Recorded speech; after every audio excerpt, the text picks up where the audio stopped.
Good morning, all.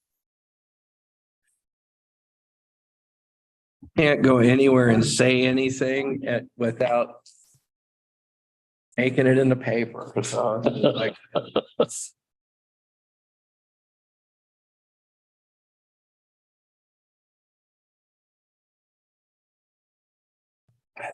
Gary, Hello, how you doing, Charlie? hey, I'm good. So how's Alan?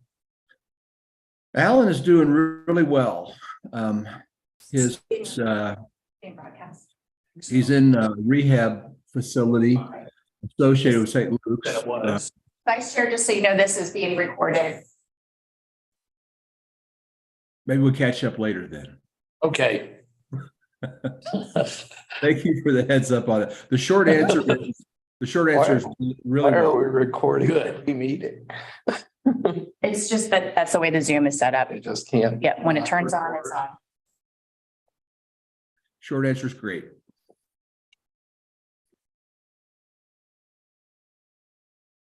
How's your bride? I went to the dermatologist again. Should I add like joining me? So I have another cancer. Oh, no. Yeah, I'm thinking if I didn't go see the dermatologist, maybe I wouldn't have cancer. Is that how that works?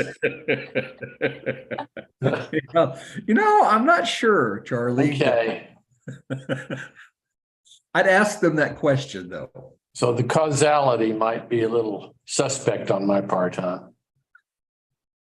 And I'm pretty sure that's how my husband does things, you know. What I don't know is- Yes. is great. Yes, hey.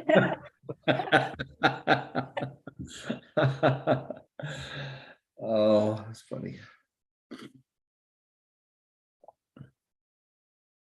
These are pitiful. Yeah, you know, hold on, let me see. I bet we can steal some. Oh, you mean they were? I just don't know if the real coffee cups belong to people, but you know what? Oh, okay. I was gonna say I could go steal it. You always carry your own. Yes. Good morning, Mr. Carpenter. How are you today? All right. It's good to see you.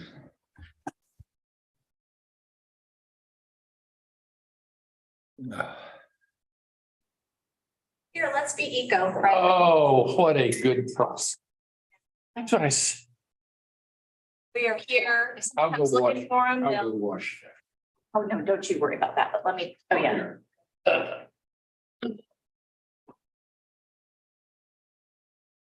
Does anybody else want one in a nice cup? I'm okay. I brought my own. Thanks.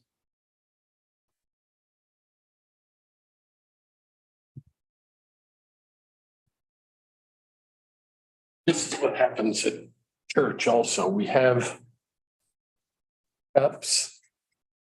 We use paper. You know, I have cups. I just kind of went through my cupboard. I should donate them here. Wasn't thinking. Oh, we are the same. We have- All those old logo cups from conferences. Yeah, yeah.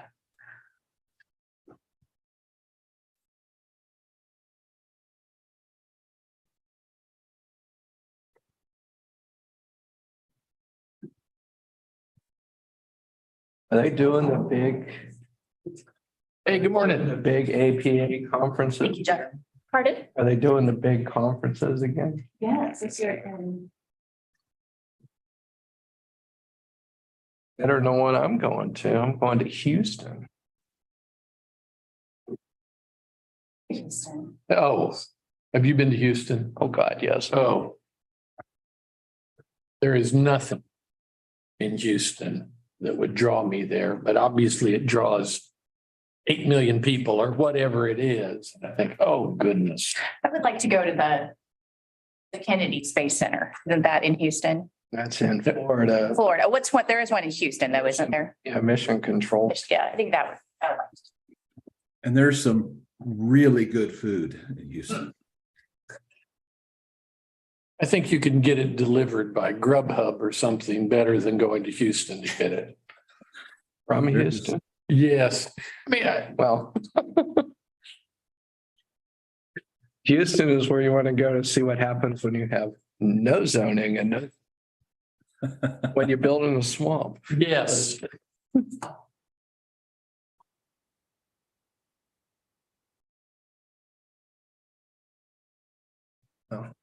I guess more properly an estuary, swamp interior. I think swamp was probably the appropriate word. Well, it's both. Kind of.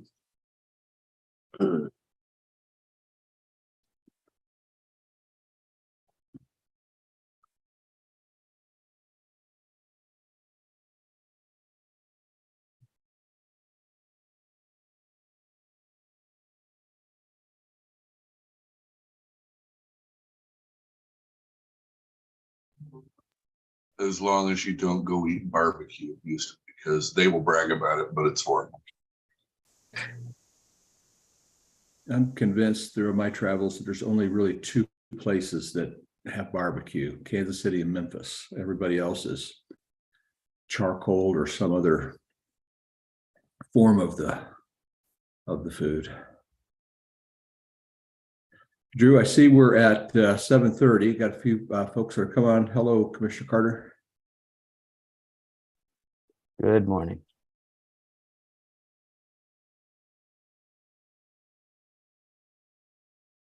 Mr. Munch, good morning. Morning.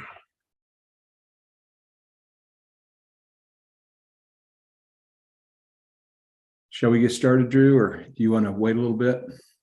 I think we're good to start. Let's do. All right, good morning and welcome to the February mid-month meeting of the Planning Commission. These meetings are more about education, more about continued study, work and study sessions. We won't conduct business during these sessions, but they are a public and live streamed and recorded call. Because they are hybrid call, Drew, would you walk us through the rules of the call? Yes. Good morning, everyone. My name is Drew Bilby, Planner One. Joining me here in the room is Jeff Crick, Planning and Development Services Director, and Becky Pepper, Planning Manager. I'll be helping facilitate the Zoom video portion of the meeting. We will work alongside the chair to facilitate the meeting proceedings. I have a few housekeeping items for this hybrid meeting. This meeting is being recorded and broadcast on the city's YouTube channel and cable channel 25. Please remember to mute yourself during the meeting when you are not speaking. The chat function for this public meeting is disabled. All chats will go directly to the Zoom facilitator. Unless you are participating during the meeting, please turn your video off. This allows the meeting participants to be seen on screen. You will still be able to hear the meeting. When you are participating, please turn on your video. If you have any trouble, you can send a chat to the Zoom facilitator. The city reserves the right to mute or turn individual videos off to minimize distractions during the meeting. And now I'll turn the meeting back over to Commissioner Rexroth. Thank you, Drew. Before we get started, is there anyone or anything in the room that we need to do an update on? Vice Chair, I could give an update on our February planning commission meetings. That would be great, Becky. Thank you, please. We'll do that. And so I'll start. As you're aware, we are having a special meeting on next Wednesday, February 15th. That'll be a continuation of the January 25th meeting that was suspended due to an emergency. So we'll continue with those items, minus the preliminary development plan that was we were in the process of considering.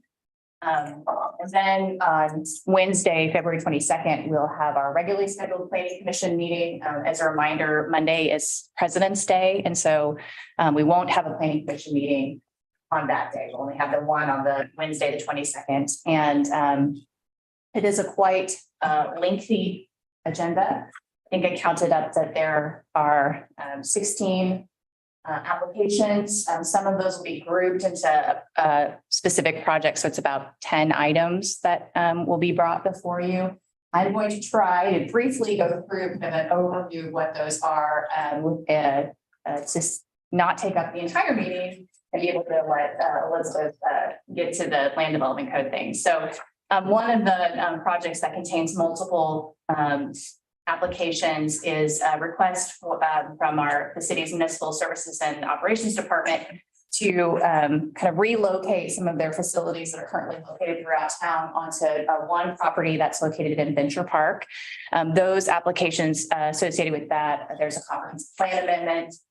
There are two rezonings. One of them, they're both rezonings to the GPI, General Public and Institutional District. There is a little bit of floodplain on the property though, so that second zoning then adds a floodplain overlay to that. And then there is a special use permit that's associated with that. That particular use would require a institutional development plan, which is reviewed through the special use permit for that GPI district. And the applicant for that's the city, is that right? That's correct. Okay, thank you. And then we have a few applications that pertain to residential development. There's going to be a preliminary plat brought before you. That would be it's property that's just south of I-70, a little ways west of Castle Drive. It would facilitate the development of 146 single-family lots on 61 acres. This will be a little bit familiar to you. Previously, you've seen annexation and rezonings related to this property. So this is another step in that development process. And then likewise, there are some preliminary development plans being brought before you, I believe 3. The first of which is for property located on the south side of 6th Street, east of Branchwood Drive. This property, the development on this property would facilitate a 2-story multi-dwelling structure. Then we have a couple of preliminary development plans that are located south of Peterson Road, in between Castle Drive and Monterey Way. One of them is proposing 14 lots for the development of duplexes. And then the other is proposing 50 lots on 18 acres for single family development. And that one also has a rezoning with it. So it's a rezoning with a plan development overlay, and then that plan development overlay, then application is also included. And then we have a rezoning request. This is for property located at 5101 Parker Court. So this is north of Wakarusa Drive and east of Queens Road. The property is currently zoned RS5 with a PD overlay. This request is to remove that PD overlay so that both base zoning district would remain RS5. It would just remove that PD requirement. Kind of the reason being, originally they had the development proposal included private streets, which the PD overlay allows. They are no longer wishing to no longer need private streets, so they're going to the request is to go to that base zoning district. And then we have an annexation request with some attached rezonings, and this is for 85 acres that is located east of Highway 10, south of 1750 Road, and north of Rock Chalk Park. The rezoning requests are for RS5, and there is some floodplain on the property, so there'd be another zoning request for that RS5 with a floodplain overlay. This is another one where it's going to seem familiar to you. Previously, there were some applications that were brought before you. One was a comprehensive plan amendment. There was an annexation request for 100 acres and rezonings. The CPA request, the comprehensive plan amendment, has moved forward and was approved by the city commission. The applicant chose to withdraw the annexation and rezoning requests at that time, and so they are bringing them forward with these applications, and it is a little bit smaller. It was 100 acres. This request is for 85. And then lastly, I'm going through this fast and making it seem like there are not a lot of applications, but there are. To reiterate, they are the last 2 applications are county applications. The first one would be to establish a minimum maintenance road designation for a portion of North 1075 Road, which is in the Wakarusa Township. Minimum maintenance roads may be a new for some of you, because we don't get these requests very often. Basically what they are is that they're roads that would receive little to no maintenance. And it does require that the county commission classifies them as a minimum maintenance. So the planning commission will be making that recommendation to the county commission. And then lastly, the recently planning commission saw a request for a new quarry outside of Eudora. It was at your November meeting, you voted and for a recommendation for denial. The applicant at the January 18th county commission meeting, the applicant requested that the application be returned to the planning commission. They are looking at a possible alternative truck route. And so they're bringing that information forward for reconsideration. How'd I do? Did I get it in under 5? Wow. Any questions about any of that? A million questions, but that's what our meetings do. Wow. Becky, thank you very much. We should bring extra large coffee cups and pack a snack Good advice. for that night. All right. Very good. Any other updates in the room or on the call? I don't believe so. Thank you. Elizabeth, you are here today to help walk us through land development code update across the work you guys have been doing and help us get our heads around this. Can I just turn the call over to you? Absolutely. Thank you. Yes. Yes. And my cat was trying to join us. I didn't know he liked planning commission, but I decided he would qualify as a distraction. So he's in the other room now. So we did the overview of the code assessment at the meeting a couple weeks ago, and decided that today we'd dig in a little further. I've got the document up. I can go through it a little more slowly. We can take a look at the table of contents, see if anyone wants to dig in anywhere, or we can start by asking if anyone had questions that they brought to this meeting that they wanted answered. What is the preference of the room?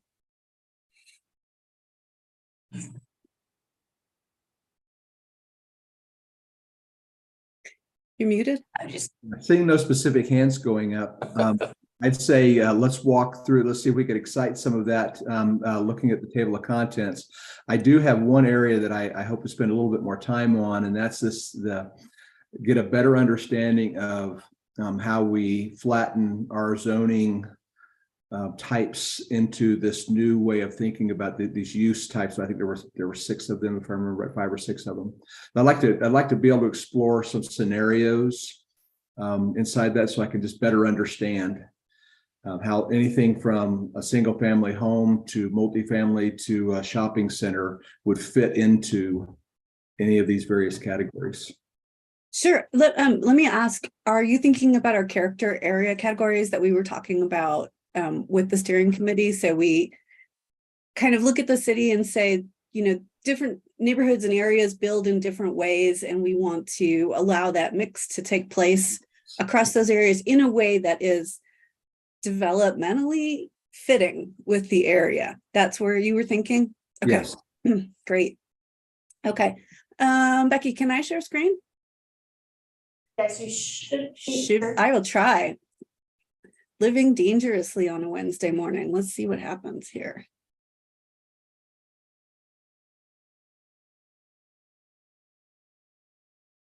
All right, I gotta find you guys again.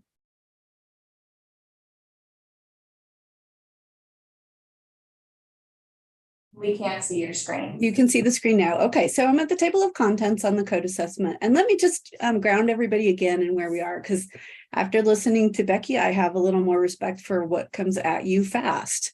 So we are at the still at the beginning part of updating the land development code. And to get started in that process of taking apart the entire document, plus your spare code, the form-based code that you've got sitting off to the side, or the smart code, we read through, we talk to the community, talk to the steering committee, and try to get a hold of the big ideas that are floating around, and then comb through the plans that are most relevant to this project. All plans are relevant to the code project, some way more than others, right? So you can imagine Plan 2040 and the downtown plan really have specific instructions about zoning.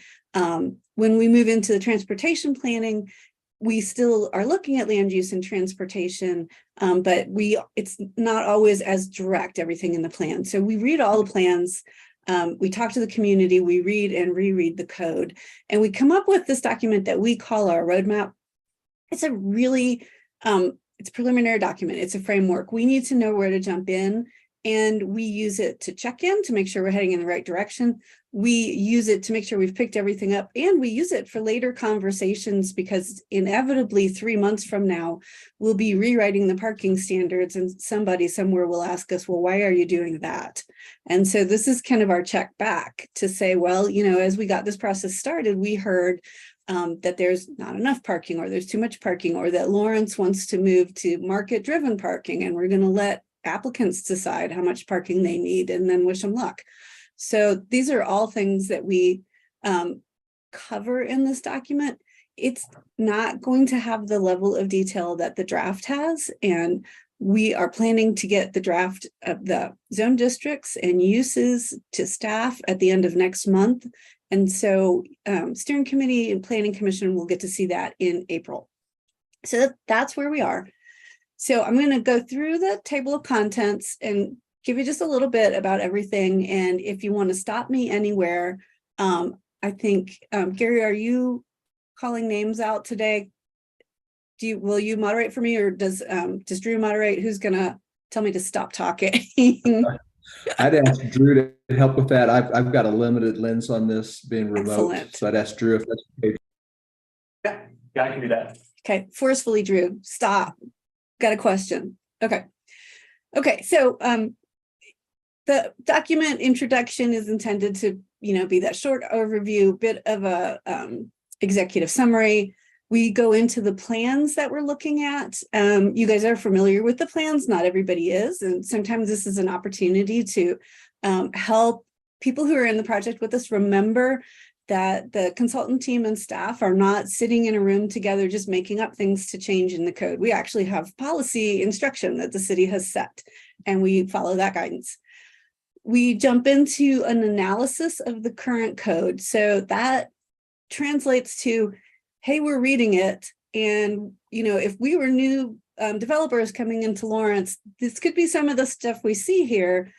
We also compare it to, what do we see in best practices in code writing and planning, and where could we go with this to help it better align with the plan? So in the current analysis, we first have a summary of key recommendations.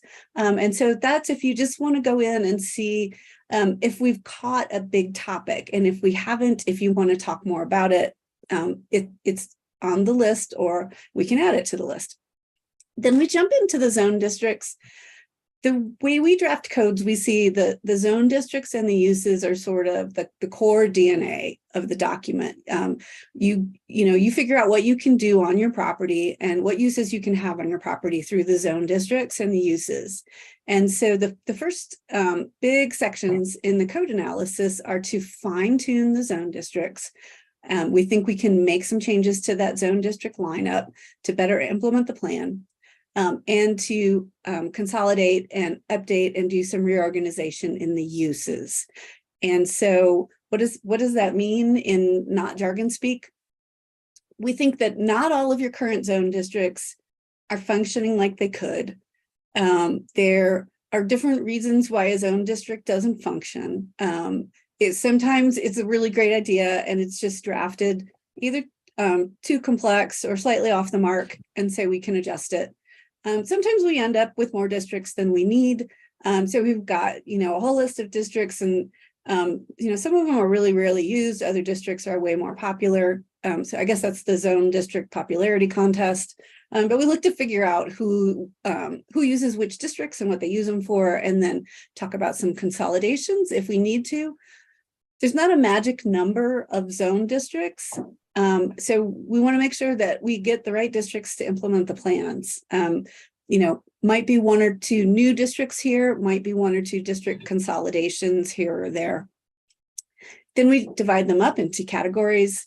I'm going to go ahead and scroll into the document, actually. Whoops, I'm going to scroll past a lot of this stuff. Sorry, look away if you get sick to your stomach from scrolling. Okay, here's the big list of big ideas. So that's around page 13, 14, 15. Then we get into the zone districts. We explain what we're doing. We realize that maybe not planning commission, but definitely there are members of the community, there are members of organizations within the community that treat the zoning code as kind of sacrosanct, right? It's this document, it does this thing, we don't touch it. We figure out how to do what it says. And we are, I guess we are heathens in that regard because we don't treat it that way. We're willing to rip it apart and make it do different things, but we try to explain our thought process and the goals for those changes so everybody can see what's going to happen. We also will have some side conversations that you'll notice about changes we're not making. We know that people get a little concerned. You're changing my zoning. People might not understand exactly what zoning is. You may see some of them come in that way, but they know it means something about their property value. And so we try to, particularly in the residential districts, reassure people that, for the most part, if your house is there and the neighborhood's functioning, not a lot's going to happen to you, but there might be different change down the road. So we get into a look. This is kind of our overview look of what districts are functioning and what districts are not. The super simple way to look at this is on the left side of the table with the biggest color blocks. Those districts are used most frequently for one reason or another. The blue is open space, so that's kind of lovely. And then we get into some of the residential and industrial districts. And then on the left side, on the right side of the table, where it's starting to look pretty stripy and the stripes are thin, those districts aren't used very much. And so we take them apart and try to figure out what's going on and how to carry that concept forward if we need it. So then in this draft, you'll see we put a preliminary table of what we think we're going to do to consolidate or add or change zone districts. And after we met with you, we also had a really great, very lively conversation with planning staff, getting their input and feedback about what can be consolidated, what is working and what isn't working. And so we're looking for that, real live input, what's happening on the ground and where can we go with this and where are these districts causing problems or confusion. So you can see we're recommending some combinations. So we could combine RS40 and RS20 into RS20. One of our drafting rules is that as we are combining zone districts, we go into the more permissive district. We don't want to be in a position of inadvertently taking away uses or lot size in a district. So we could go from 40 to 20. That would give someone with a residential 40 district an extra lot, depending on their setup. And depending on if they actually have a 40,000 square foot lot. Part of our discussion with staff has been that a lot of people have zoning that in no way actually reflects their lot sizes, which are far larger than their zoning is. And so that's going to be one of the things that we try to touch on. So we go forward and we try to figure out what a meaningful lineup of zone districts would be to implement the plans that we're looking at. We move out of residential. We can talk about any of these in detail. I'm going to just continue with the bigger overview. We move into commercial. Most of our recommendations about commercial are here on page 20, 19, and 20, that we take the existing commercials and really move them into more of a mixed use district. And so we're mixing the commercial with residential, and we move to figure out what would be getting in the way of getting residential in those districts, what would be important to getting residential in those districts. The reason that we started out with a recommendation of 5 mixed use districts is to reflect different scales within the community. So an MU1, mixed use 1 would be smaller scale commercial, smaller scale residential. You're probably not going to get a large multifamily apartment building in there. Compare that to perhaps MU4, which might be community center. So that might be that more built out hotel, office, maybe some townhomes, maybe some apartments, and the more built out center there. So what we're looking at is within where the commercial is zoned, where can we move it into something that allows more mixed use? You'll remember from our conversation a couple of weeks ago that one of our key themes is going to be affordable housing. In some regards, that's going to translate into technically affordable housing. In a lot of regards, is going to translate into how are we looking at housing in the community? How are we looking at adding more housing at a variety of price ranges to Lawrence? And so opening up commercial districts to add residential is one opportunity to do that. So we scroll down, we look at the industrial. We had a really great conversation about the IBP district with steering committee. Really, it was a bit of a conversation about looking forward into what we see in our planning crystal ball about industrial moving forward. We had a long period of doing industrial in business parks, which is what the IBP recognizes. We're seeing some different approaches to industrial. We're seeing more tightly packed industrial without the big green spaces between it. We'll check and see if this is something Lawrence wants to see more of, or if this is, we want to stick with the business park idea. We aren't, I have to say, we come in with a lot of recommendations, but then we want to hear what we think is going to work in the community. We don't think it's our job to, be the zoning dictators. That wouldn't be any fun. So when we say we're going to, draft these new districts and bring them back to you, we're going to draft the districts, bring them back to you, and then we're all going to talk about it. And we're going to get more feedback about what we think works, what we think doesn't work. So I would ask all of you to really, when you read something, if you have questions or comments about it, bring it up. We're giving you a good recommendation, but we need to personalize it to Lawrence.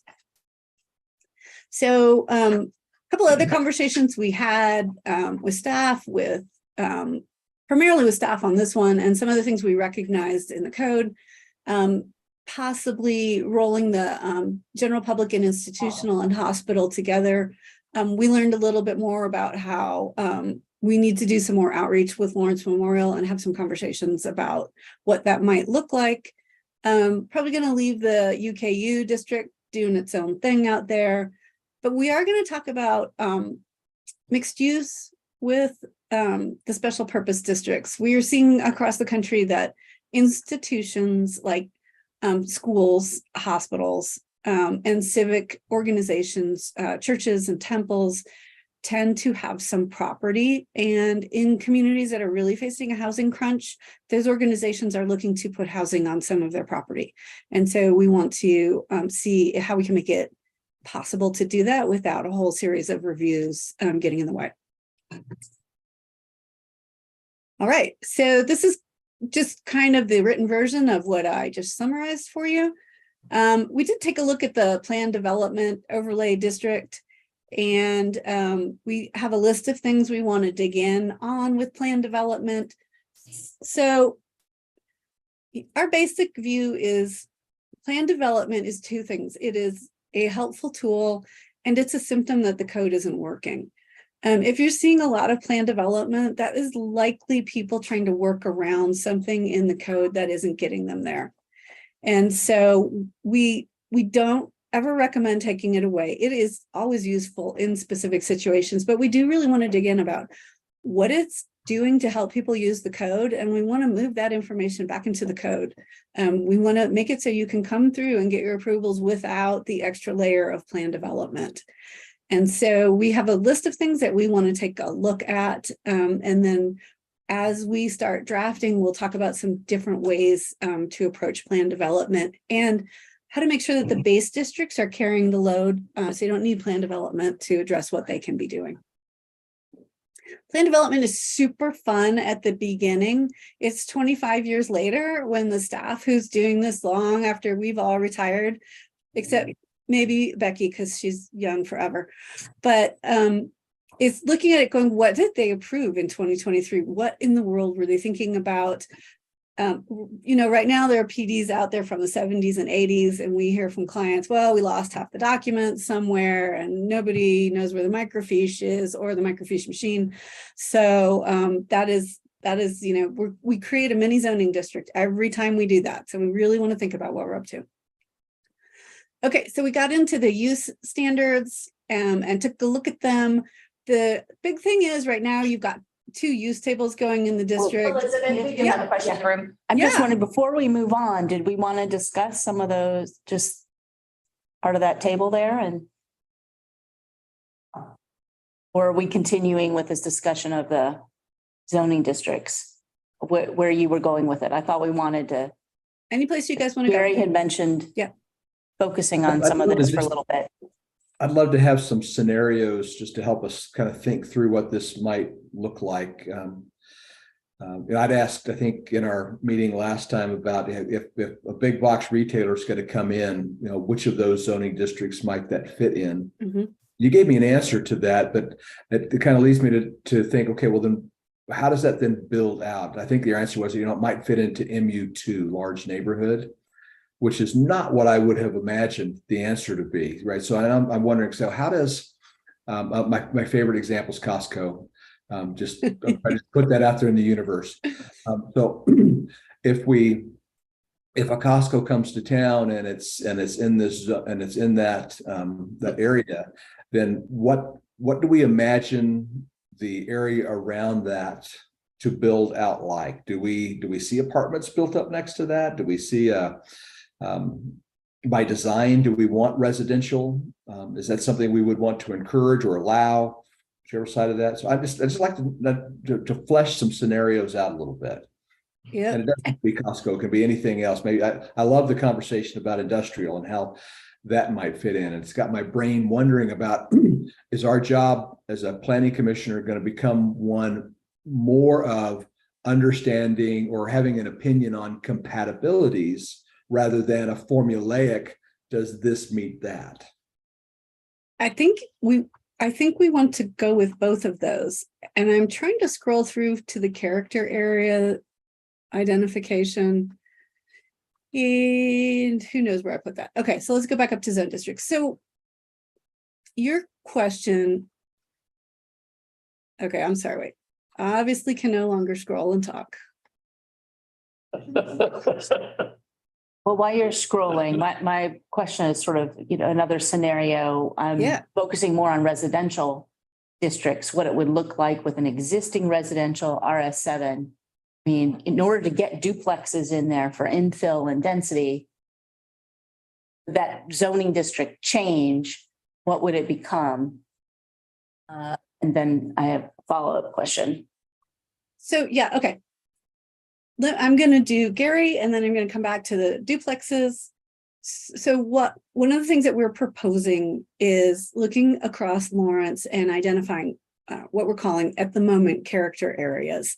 And it's a concept that we pull over from form-based regulations because you can generally look at most of a community and figure out a range of years in which that part of the community was developed, and you're going to find some similarities across the development from those years, right? So you have the first plat of Lawrence or the downtown core area, very traditional. You might have also the traditional residential surrounding that. And traditional is a loose term. We might end up putting some years on that because we want to make sure that it doesn't say, this is traditional and it's the right thing. We're just saying traditional, it's a period of time when people were building like this. We move out a little bit. We're into something that's a little more suburban. It's not suburban anymore because Lawrence has grown past it. But that's what it was at that point in time. So that might be when we first hit some of those post-World War II dwellings that are in the city. We move out to what is more recent, more modern suburban development. And then we have kind of that rural interface, the fringe around the edges. So that was our starting point for thinking about the community. And why do we think about it that way? Because where Gary was, context matters in how we put structures and uses into a community. One of the things that people find very jarring is infill that has nothing to do with what's going on around it. Now, I don't mean it has to be architecturally identical, but as humans, we perceive structures in a certain way. And so we think in terms of what does that structure do to blend into its surroundings in terms of the height and the bulk, maybe the windows. And part of the conversation we want to have is, in the more compact parts of the city, is that where we want to get in to the regulations a little more specifically and talk about how you're going to align in the neighborhood when you put an infill structure in. So if we go back to that idea of putting a duplex in an existing neighborhood, do we want to say, if it's a 2-story duplex in a neighborhood that's primarily 1 story, we need to think about how that fits in with the units around it. You can't go up to 3 stories, even if the zoning height allows it, because all of a sudden you're going to be casting shadow on the people who are there and who are around you. So in the ways that we can within the code, we think about fit.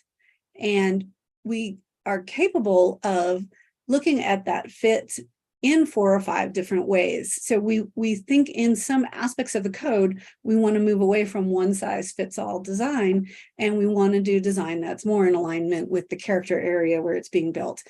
Again, not down to the architectural detail. And I think that within the community, you guys handle design in a variety of different ways, and that might be something that takes place outside of the code. That might be part of the discussion.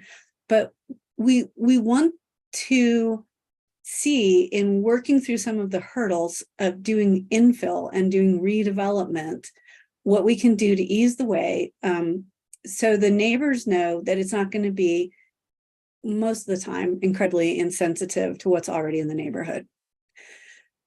So when we look at the RS7, the 7,000 square foot district, we're recommending that we can combine it with RS5. So that's simple math. That's just dimensional change. So if you have RS7 and it's really a 10,000 square foot lot, which we understand that, there are whole pieces of RS7 that are larger than 7,000, depending on where the structure is on the lot, if we switch you to RS5, you could put a second structure on the lot. Then we get into the uses and we take a look at the use table and see, is this the district, the RS5? Is this where we start saying, everyone can have 2 units on a lot, or everyone can have, 3? You can do, what we see sometimes set up as a mansion house, right? So it's 3 units, but it looks like a single family structure, but it has 3 separate entrances to it, or a series of 3 townhomes or 4 townhomes, if that's what we decide. So part of the discussion around the zoning update is, are there places where we are really at single family detached or single unit detached development that we want to move to something that has a little more density? Or as we look at RS5, are we looking at getting that density through finishing off the ADU discussion? So are we saying this is appropriate for 1 ADU? Or as we're seeing in some communities, for 2 ADUs, one is attached and one is detached. So that there is a conversation about smaller lot sizes in the districts, and a conversation about expanding the types of structures or uses allowed within that district, to see where we can get some gentle change, where we can see some infill change, and to think about, if those districts are used in the future, where a developer might want to use them for even more development down the road. So what are these districts doing? One thing that we do see in some communities, and we may do this in Lawrence, where you have a very attentive public. So it's not like we're going to slide a new code in with nobody paying attention to it. But if we're concerned about neighborhoods becoming too dense, we could break off some, in the downtown districts, not the downtown proper, but maybe that, first ring of residential districts, and they are a little stricter than what the districts look like further out. And you guys do not have to carry any of this in your head, because we're going to come back to you with all these questions. We're going to be talking about this as we do the drafting. So did I answer the questions, and does that make sense?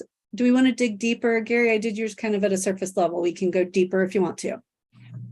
I think I've got a better understanding. Appreciate that. I'd go to Sharon, and I think she had some follow-ups. Great, thank you. Yeah, I was just, so that helped with the infill question. One of the things that I'm hearing that get back to character and the uniqueness of Lawrence is people in general aren't really all that concerned about, let's say, some infill moving into the neighborhood.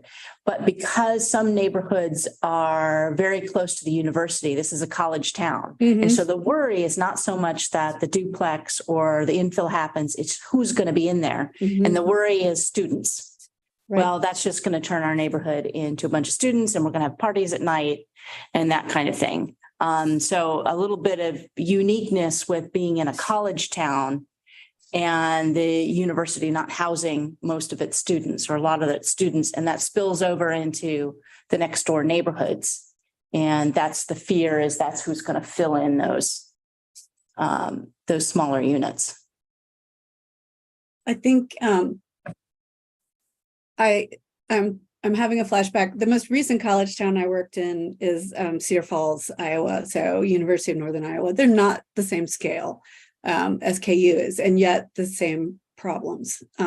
So what we tend to do in this situation is be really aware of the concern about students moving out, and we tend to use an approach of looking at peer communities to see how they've done it. And so, you're in the category of town and gown. And so what we'll do is have a discussion with steering committee. We can have a discussion this morning. We'll pick up some peer communities and that have more recent code updates and see how they've addressed some of these things, because we want the experience on the ground, and we want to be able to call their planning departments and say, what's going on with the kids? Are they partying in the neighborhoods once you allow the ADUs in? So we can't just say this is best practice, trust us. We have to be able to say we went out and explored how this is working in, maybe Manhattan, I don't know, probably more like we would reach Chapel Hill. Maybe we would, who do you guys think your peer communities are in terms of that? Maybe let's tackle that right now so we can get our research going on this end. I hated saying Chapel Hill because I didn't like them the whole time I went to school there, but they actually do good things zoning wise. So if we were to want to send a message that other college communities have survived some of these changes, who might we look at?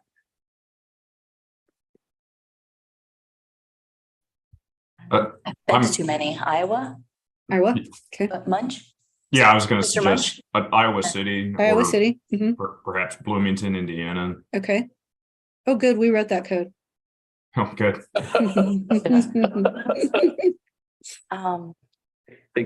I think the ones we typically use, the commission may agree or disagree with me on this one, is we tend to look at Durham, North Carolina, Lincoln, Nebraska, Lubbock, Texas, Norman, Oklahoma, Columbia, Missouri, Ann Arbor, Michigan, Boulder, College Station, Fayetteville, Arkansas, Bloomington. Okay, Jeff, stop.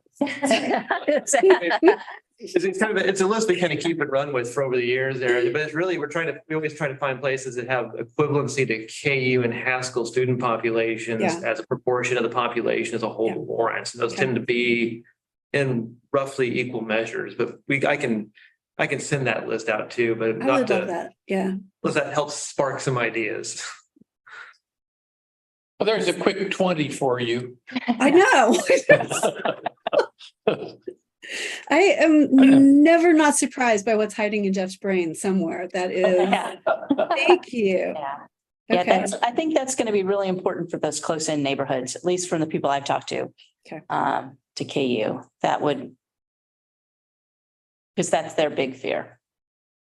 Yeah, one other thing with the older neighborhoods Yeah, is we have some, there are some capacity issues. So even if we do have the ability to split lots, we still have, street width, we still have the old sewer system, the old water lines.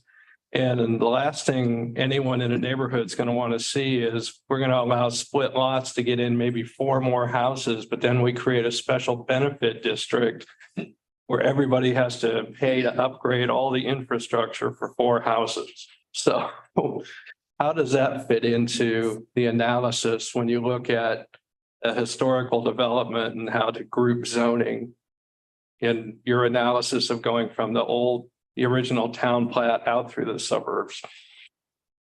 I think that is a multi-part discussion. So what we would ask first off is how are we doing with infrastructure? So when we do the district consolidations, we'll sit down with staff after we have a staff draft put together, and we'll sit down with the zoning map and we'll start looking at where some of these changes are going to have that kind of impact. We will ask questions about infrastructure capacity. We are also going to ask the question of, are we allowing existing infrastructure capacity to drive the change, or do we need to recommend ways to get to the change and at the same time figure out how to get to an equitable approach to a financially equitable approach to the infrastructure capacity issue? We could do a special district, like you pointed out. If this is, if it's a large enough development, we can ask the developer to carry the bulk of the costs of doing the upgrade, and it would depend on how bad the infrastructure is in the place where we're looking at it. We can look at the city and say, Plan 2040 says we need to be doing this sort of change and expansion. Is the city putting any matching funds into this? So it's a multi-part question. We get this question because it's like a solid, really practical question. What happens when we do this? And we always find that we've got to get policy direction first. So we need to know if we're going to go ahead and lead with the changes and have that cascade of problem solving follow it, or if there are places where the cascade of problem solving is going to be so problematic that the change isn't going to be worth it. So I think from an engineering perspective, leaving it all alone would be a great answer. But from a growing city perspective, kind of solving it as we go might be the answer, with an eye toward, hey, the neighborhood didn't create this problem. So asking them to fix it is in effect double dipping. They've already paid for their roads and infrastructure. So those are all questions that we can put out to the community and raise in discussion and see where we're going.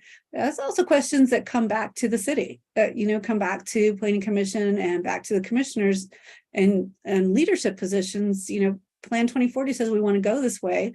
It's going to require these actions. Are we on track? Is there anything you'd add to that? No, that was perfect. Well, I have another capacity question that I'll piggybacking on Jim here, is that thinking about downtown and altering parking. If we were not going to require parking be provided like we do now with downtown development, the cascading effect of that is parking on all the neighborhoods. And now we have a capacity issue with parking in the neighborhoods where the residents can't park because it's overflows. So I'm thinking about some of along the lines of cascading effects of some of this and how we can deal with that within this planning. Yeah. Let me ask you guys a practical question. If we did required parking for residential downtown, but nothing else, do you think that would stop redevelopment? Would it be so expensive to try to figure out how to meet the parking requirements for residential that the development community would just walk away from it. Well, that's a staff question. Yeah. All right, Drew, what's the Uh, answer? I not fully caffeinated answer at the moment is, I think that may depend on the size of the redevelopment, quite truthfully, because if you're looking at, structured parking at $20,000 to $30,000 a cost per stall, that may be a different item than if you're doing a surface lot at $2,000 to $3,000. There may be some implications that makes it a high entry to get into it. I don't know the specifics to it, but that's just my gut reaction at the moment. I think that's when we go further, I think that we're gonna have to pair, what I'm hearing preliminarily from you guys and how you look at it is we're gonna have to pair code changes with practicalities. Right, so it's not, I can't be just completely pie in the sky code changes. We're gonna have to ask about infrastructure and ask about parking and figure out what that looks like. I don't think Lawrence does stickered neighborhood parking. I assume nobody wants to have that kind of fun. I do, but Yeah. that's just me.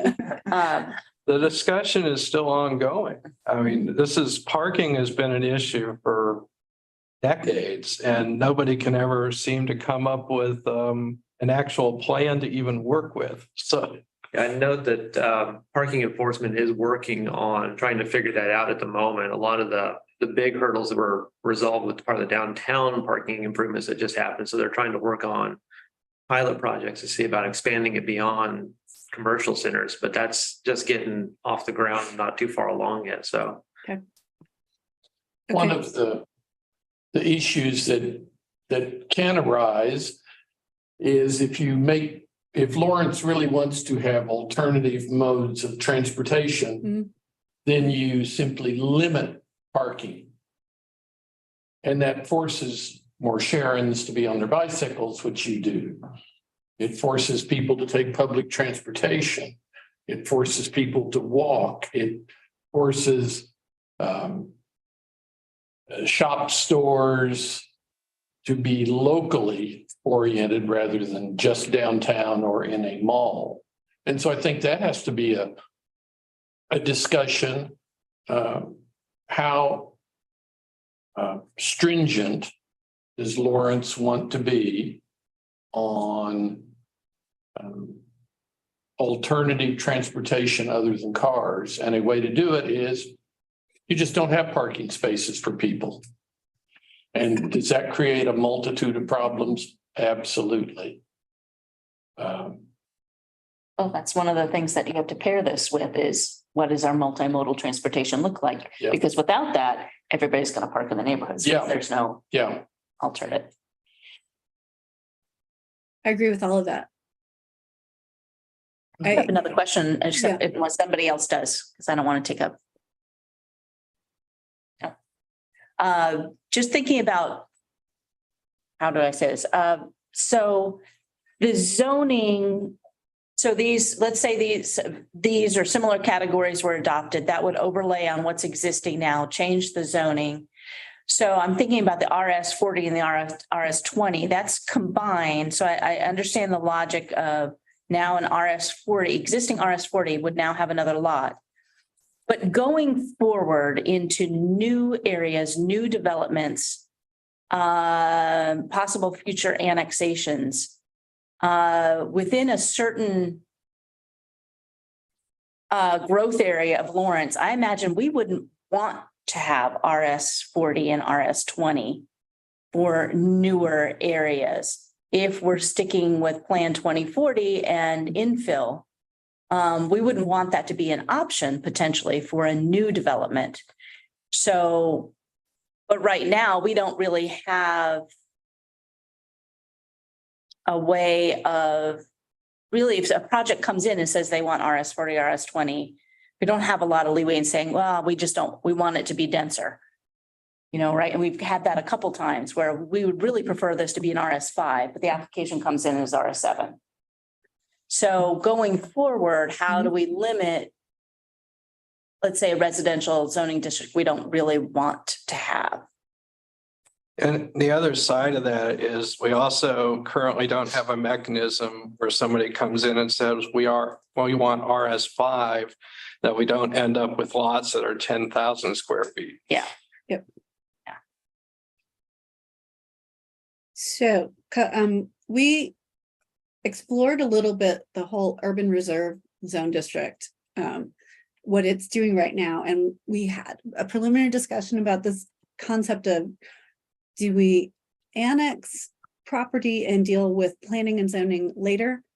Or do we hold their feet to the fire at the same time that they're annexing into the city and say, we want to know now what the development is going to be? To my understanding, and please correct me if I have this wrong, is that Lawrence currently annexes in, and the property comes in as urban reserve, and then it takes on the appropriate zoning down the road. Although there's nothing stopping people from not doing urban reserve, but this is kind of the practice.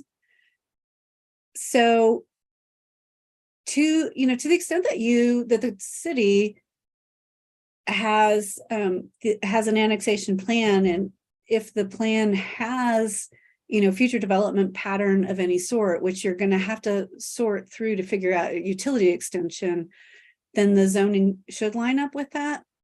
And I am not sure, I can't remember from our conversation a couple weeks ago whether that's actually happening. What we walked away with is that we're not seeing urban reserve not work right now.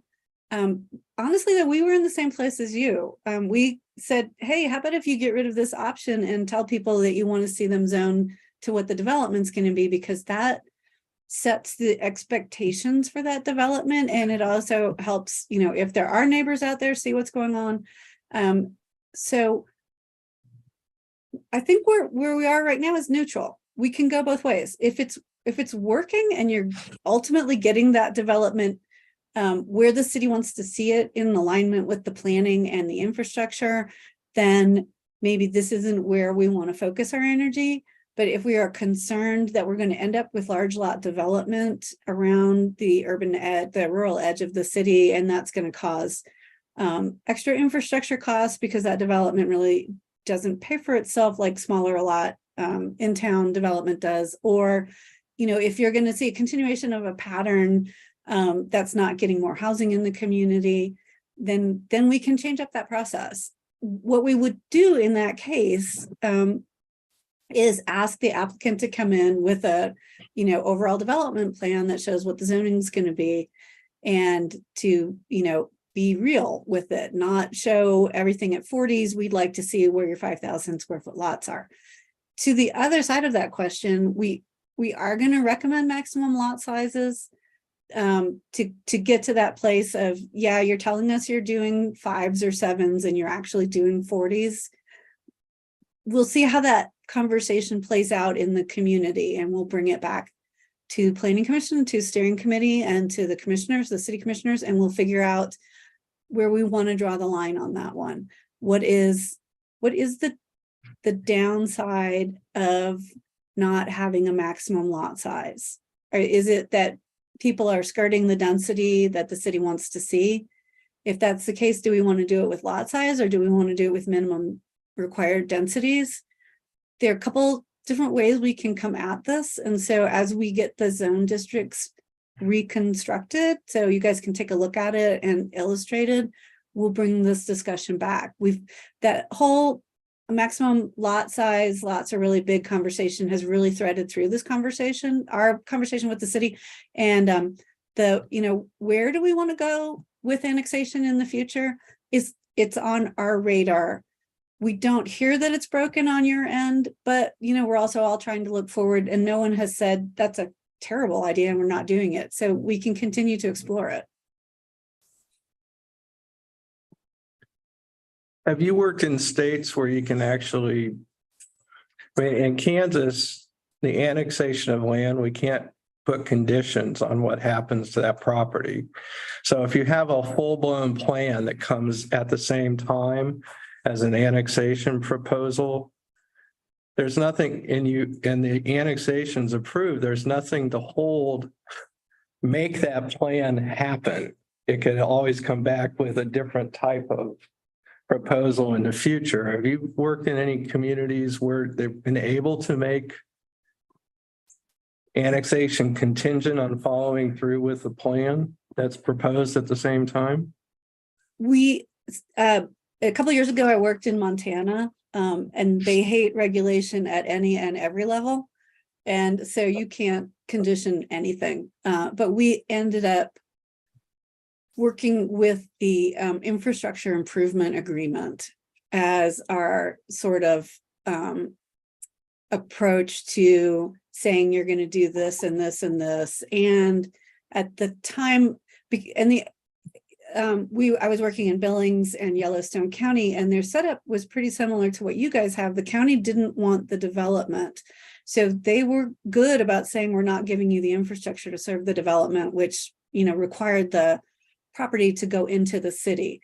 And before it came in, the city was using the infrastructure agreement to come up with some of the conditions they wanted to see. I'm happy to reach back to staff in Billings and get their documentation, and we can go through that and look at it with city attorney's office and see if that might be something we do.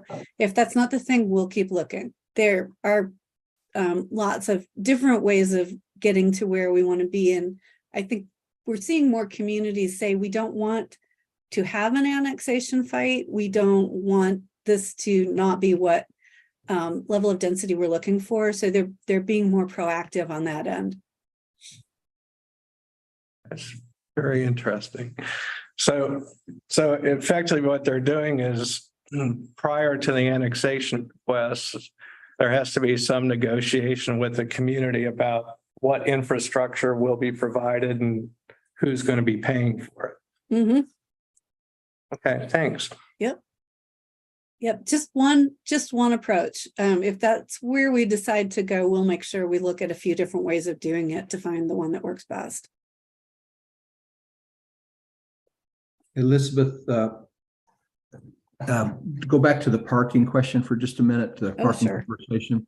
Do we have a way of putting questions out to some of our community? I'll call them experts. So can we poll our downtown? Can we poll our developers with that question that you asked? Hey, if we do something different with parking, is that going to stop development, or try to get some feedback from them on what they think might enable? Mm-hmm. Yes, we can. We can do some targeted polling. And we can set up a survey on the project website that's invitation only. So if we can figure out who we want to reach out to, the chamber or downtown merchants or development community, we can target them with a poll and bring that information back. And I think that's a really good, interesting idea. So we can get that. We could start talking about parking now, because usually that conversation takes an entire project and we still look around and go, To Jim and Sharon's point, this conversation's been around here for a very long time. Mm-hmm. There's a lot of opinions formed, so. Okay. We'll put something together and share it with staff to take a look at, and then make sure we're capturing all the questions. And we can also work with steering committee on that one. That would be a great thing to talk about at the beginning of March.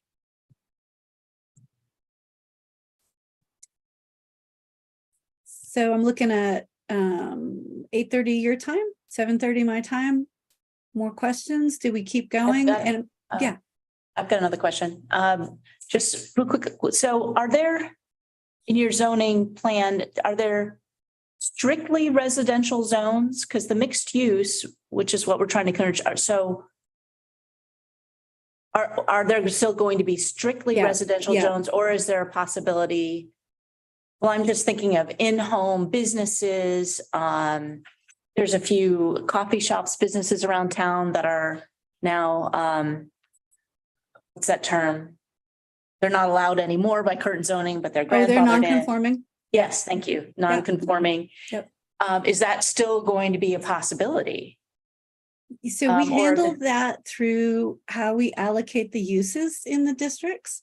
So we can, as we update the use table and look at it, we can decide to loosen up a little bit. And, if we're looking at some of our, maybe our multi-dwelling residential districts or our,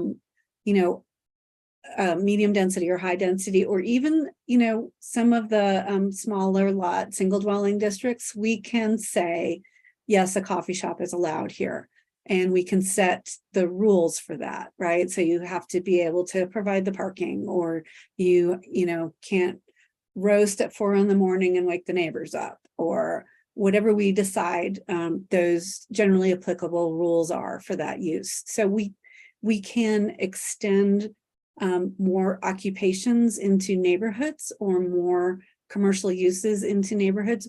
We can also, go so far as to say, we're allowing you to have your coffee shop in your neighborhood as long as you are on a local collector street. We don't want you doing that back in the middle of the neighborhood.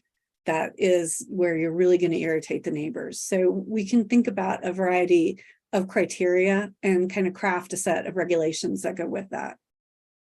And that's something that we will talk about as we go through the uses, because when we rewrite the use table, we give you an as is use table and then a recommended changes, and we kind of highlight where we're recommending the changes. And so we can talk about, did we capture everything? Is there something else going on? I think this is a fun time. If there's ever a fun time to do zoning, this is a fun time to do this, because post-COVID, I think we all might be looking at it a little differently. And so we might have some changes we want to make, where before we were, real rule oriented. Now we might want to say, yeah, a coffee shop you can walk to is a great idea. Let's do that. What I was going to say before you chimed in with that question is, I brought up time because I know you guys need to leave the room in a little bit, but I'm happy to do another meeting if you have time in your agenda at some point. We can spend as much time as we want walking through this, so you're comfortable when you see the code draft come your way.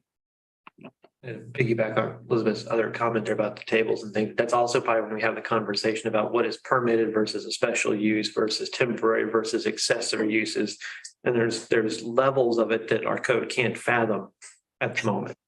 And so that's an opportunity for us to understand, how are people really using things, and have those discussions about how much do we need to engage with it, or do we not want to engage with it? How much of it is permissive versus how much needs to have a hard regulation? So that's upcoming much further down the line, but it's going to be a key discussion too when we start programming those use tables about what level of process do we think the community would like to have versus what do they want to expedite.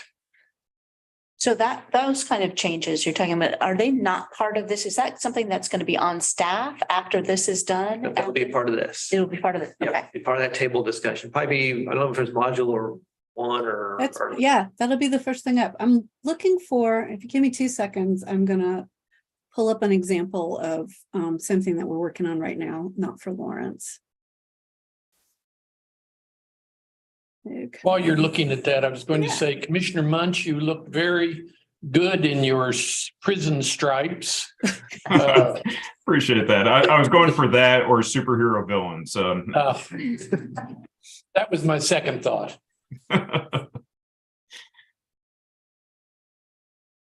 All right, I'm opening this document. It's big. So if you guys have another question, let's jump in and then we can come back to the use table. Not on this topic. I'll wait. Okay.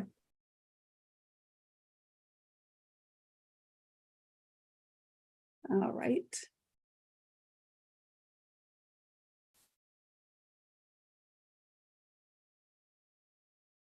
Almost there.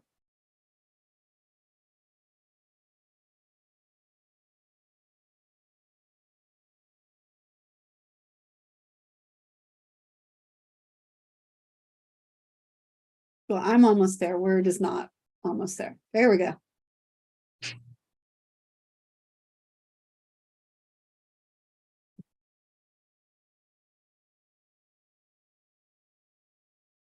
Okay. Let's share this thing.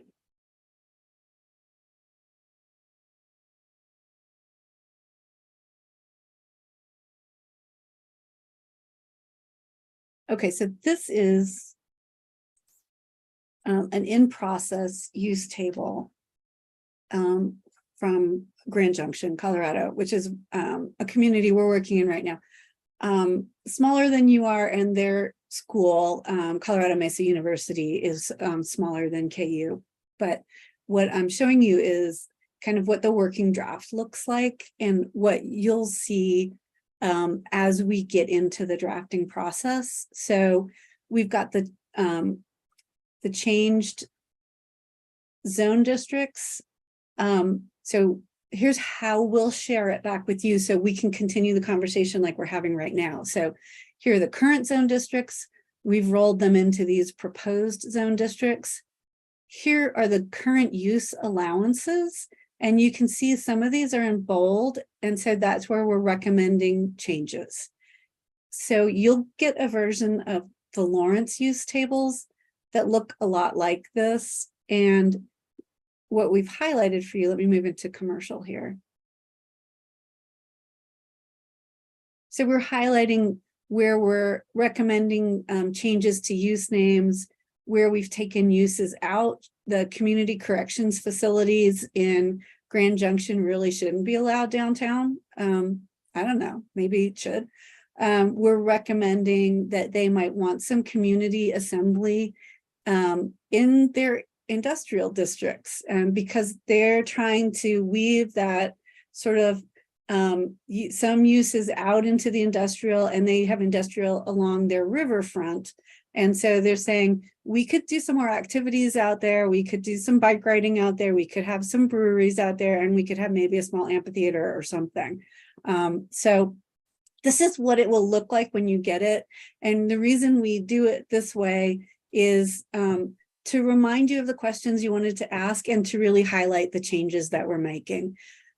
So what we want to say a couple times is we really appreciate you guys asking questions. We try to capture your questions and we try to reflect them back in a way that you can see that we have addressed the thing that we're talking about. And if you don't see it, we definitely invite you to come back to it and say, okay, again, with the coffee shop, where are we allowing that? Let's see if we're doing coffee shops in neighborhoods in Grand Junction. So, okay, so that was kind of that. We will not go down the road with Grand Junction because it's 400 pages with 1 million edits and we'll be here all day. So next question, should I bring us back to where we were? Elizabeth, I'm curious if it's possible to have that data in a map form to go alongside the table form so we can see how it applies in our communities. Yeah, I think that is something that we're gonna need to do in Lawrence. Different than Grand Junction because they can't get enough change from their current code. So they don't even want to know what was in the old code, but we're gonna do a little more step-by-step process here. So I'm gonna do districts mapping uses so we can do a three-way conversation about how that goes. Thank you.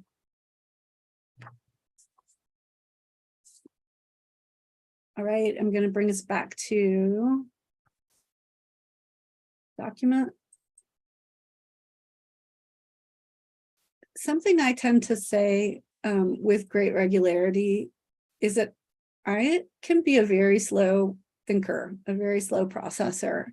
And I always have my best questions about a day after the conversation. If anybody else works in my mode and you've got questions tomorrow or the next day or whenever, if you send them to Jeff or Becky or Drew, they'll all get back to us and we'll work to answer them for you. Okay.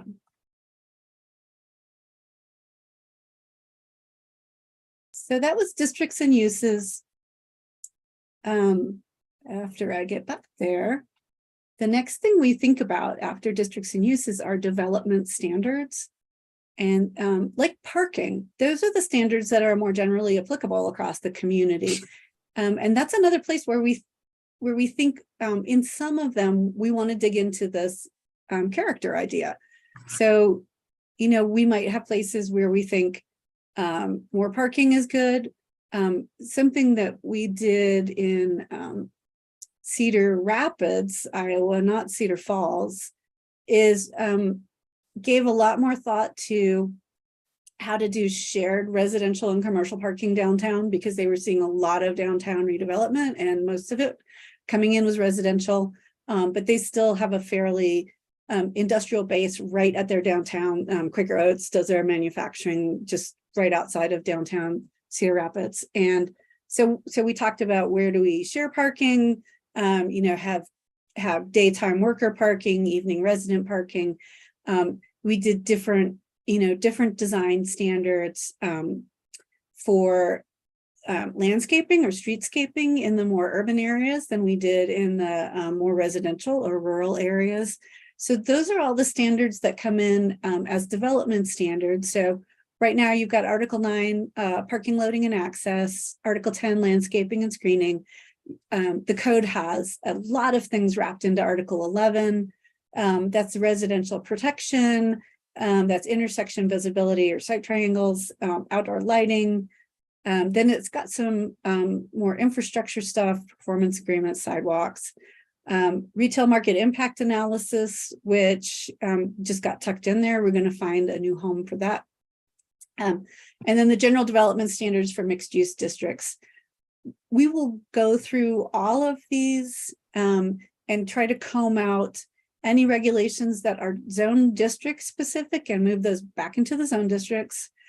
Then we'll try to articulate how the standards work across the character areas that we think they need to work for. So we usually have base parking standards. And then if we decide that there's different standards for downtown, we try to call that out very clearly. Same for landscaping or screening. We will look through all of the existing standards. So like the general development standards for mixed use districts, we will look at those. We will ask what's working and what's not. We have a sense, particularly in the mixed use category, that the current code, just because of the time frame when it was drafted and maybe some uncertainty about mixed use at that point, is more complex than it needs to be. And we could back off on that just a little bit and kind of put a little more faith in the idea that mixed use is something that does work, and we don't have to regulate it to the level of granularity that the current code does. So we'll bring that back and talk about it.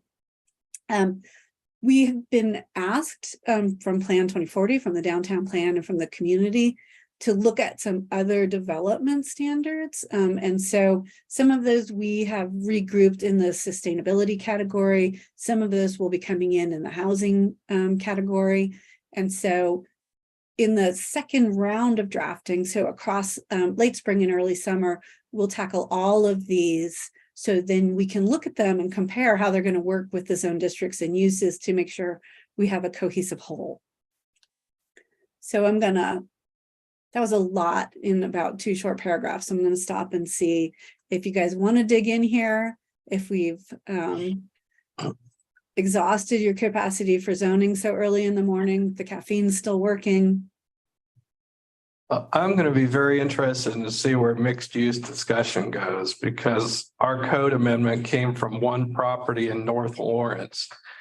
And that's why it's so restrictive. It was because all the input that came into the code that way. So how we're able to expand that's going to be an interesting process to watch. I love knowing that. Thank you. That explains some things. Yeah. Okay, good. Fourth and Elm. You'll have to give us the background sometime on that. Excellent. Is this the sort of section that would, well, I don't know exactly what's in development standards. I don't know. One of the questions I have just running through this is allowing or encouraging certain sustainability practices with development, like allowing regulations that allow and encourage solar panels on rooftops for commercial solar panels on parking lots, gray water use, those sorts of things. So where we want to go with that, we kind of have a working framework for sustainability. So first and foremost, compact mixed use development helps most communities hit a lot of their sustainability goals. You're seeing more walking, seeing less parking, seeing less water use, seeing more density. So kind of the core of the code, as you saw from the zone districts, is going to focus on, how do we encourage more compact development, particularly in new development. We have a long history, and I say we, because I grew up in Kansas City and went to school at KU. I think some of you guys know that. But we have a lot of roadway and a lot of sprawl, and that's, part of it. And the question is, can we conceive of mixed use greenfield development as, we're moving out? That goes back to the question about when we're seeing annexation. Can we not do it with a lot of large lots? And so we reconceptualize development patterns to more connected, more walkable, more bikeable.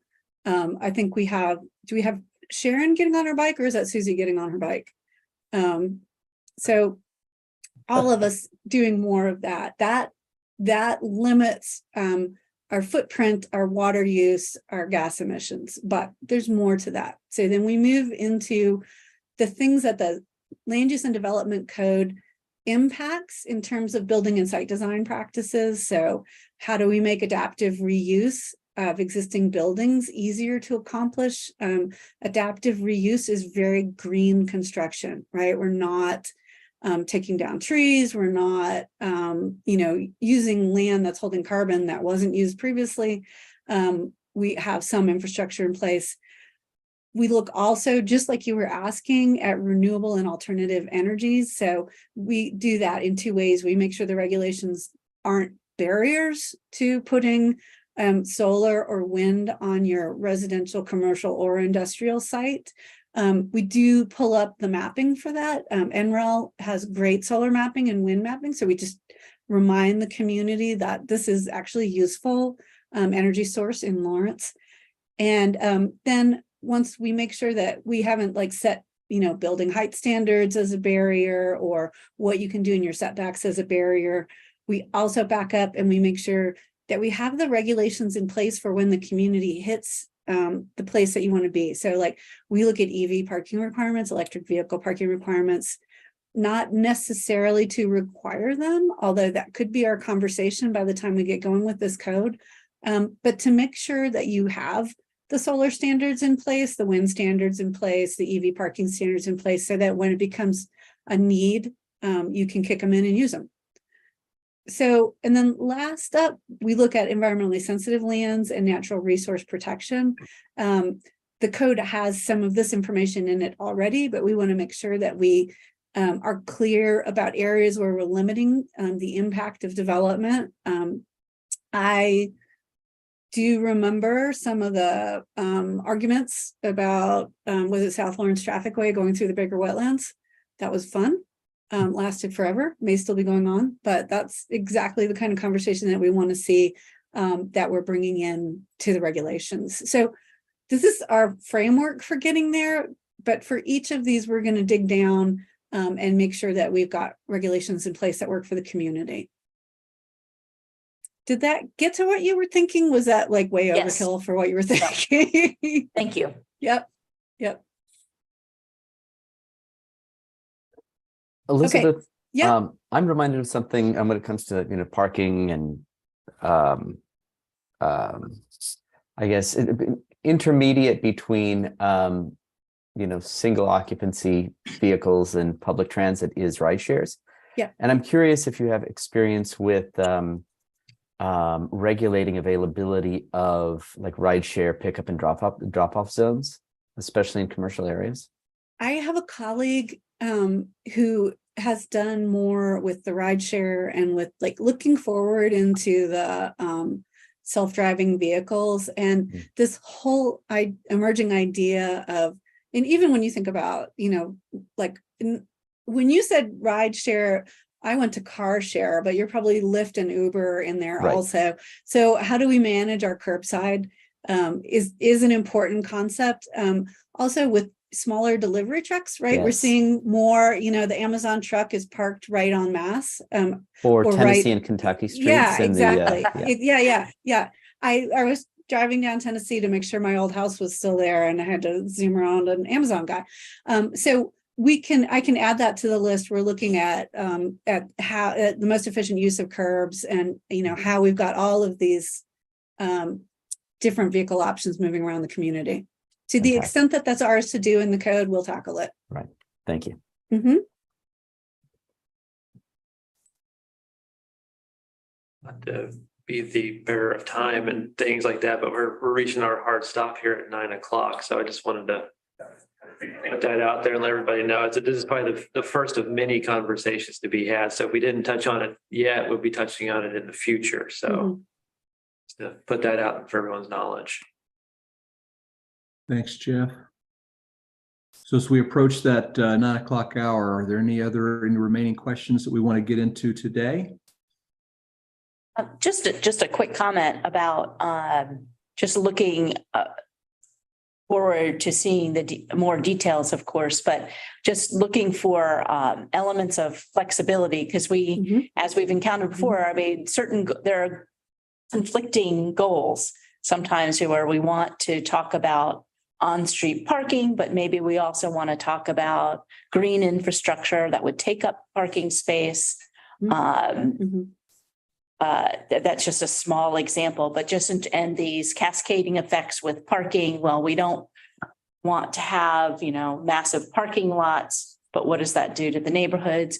I'm just looking for flexibility as we look at site by site by site with future development options and future development proposals.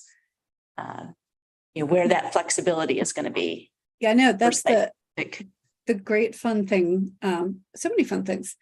Kind of our paradox, right? We're writing rules and we know they need to be flexible. And so we try to do that in a few different ways. We first off do exactly what you're doing, try to identify the places where we will need that flexibility. So often it is in site specific decision making. So we could have a general rule that, we would really love if parking lots were designed so stormwater drained into, a middle mitigation ditch. Thank you. That was the word I couldn't come up with. But if you're trying to get redevelopment going, that space might be too expensive to have that stormwater mitigation happen that way. It might be way better to do it through, a constructed system with pipes. And so we try to think of the places where we're going to need alternatives and build those in as options in the code. And so we say, okay, if you've hit this fork in the road, we're going to give you 3 choices. And depending on, your circumstances, your lot, and the context of the development around you, one of these 3 choices should get you there. If that's not the case, we go with a round of administrative adjustments, site-specific administrative adjustments. So we try to set it up so staff has the opportunity to move things around in 10 or 15% increments. So, if you need to adjust a side setback by 5 feet so that you can get that full last parking space in there, that should be something that you can accomplish. And then finally, we do back up and say, okay, maybe we keep plan development and we limit it to plan development for sustainability, plan development for affordable housing, and plan development for historic conservation. And within those areas, we know we're working around something bigger that's a community priority, and that's a good use of plan development. Those are some options, but we do recognize that the rules need exceptions, and we try to build those into the code so that they don't have to be done on the fly with conditions on the approval or, some one-off plan development that's going to be a nightmare down the road. thank you. All right, folks, unless there's any other questions today, we're at my clock, just a minute and a half away from that 9 o'clock hour. I'll thank Elizabeth for the great work that you're doing and for giving us this opportunity to talk to you. Staff, thank you guys, Drew, Becky, and Jeff. And we'll adjourn for now and be back together again. Was it just next week? Correct. Yeah. See you next Wednesday. Yeah. All right. Take care, everyone. Thanks so much. Thank you. Jim, are you at 15th?